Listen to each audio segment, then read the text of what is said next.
أعوذ بالله من الشيطان الرجيم. قل إنما أنا بشر مثلكم يوحى إلي أنما إلهكم إله واحد فمن كان يرجو لقاء ربه فليعمل عملا صالحا ولا يشرك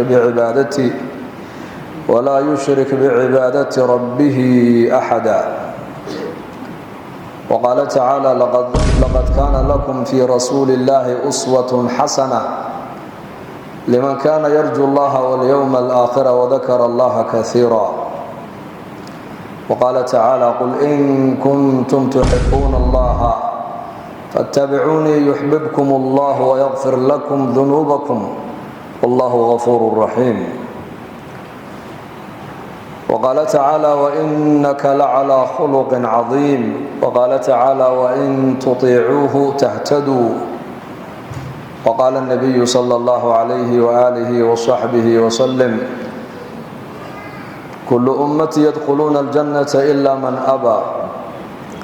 قيل ومن يأبى يا رسول الله؟ قال من أطاعني دخل الجنة ومن عصاني فقد أبى،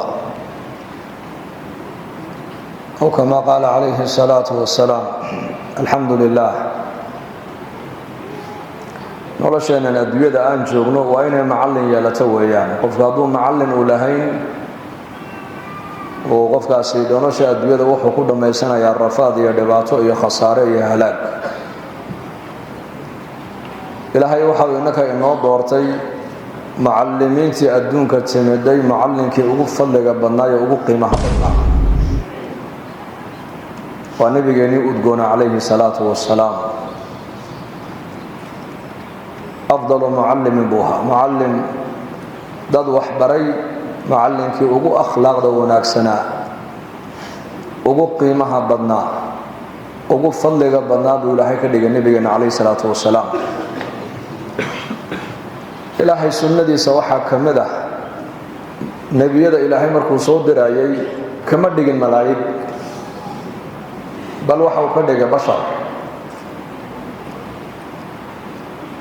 waayo malag haddii la soo diri lahaa oo nebi rasuul lagaaga soo dhigi lahaa kumaad dayan karteenoo way adkaan lahayd inaad ku dayatid. waayo isku nolol ma nihin, isku caalam ma nihin, isku cimrina ma nihin, isku dabeecad ma nihin, isku abuur ma nihin.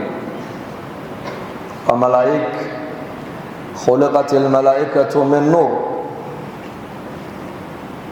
وخلقت الجن من نار وخلق آدم مما وصف لكم النبي عليه الصلاة والسلام. ملائكة النور با إلهي كأبوري، جنكنا النار با لغا سميه النبي عليه الصلاة والسلام.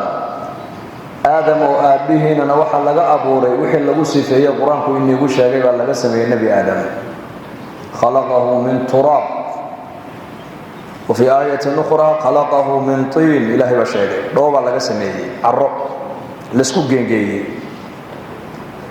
بركة. لذلك إلهي بني آدم كان وحو صدري بشر. أي إلهي انتو يكا كدح دورتي وكدح مرسلين. إنك إلهي وحو النوض دورتي مركا مرسلين تا إلهي وصدري كي أغفر لك بناد إلهي نبي نوغدي عليه الصلاة والسلام.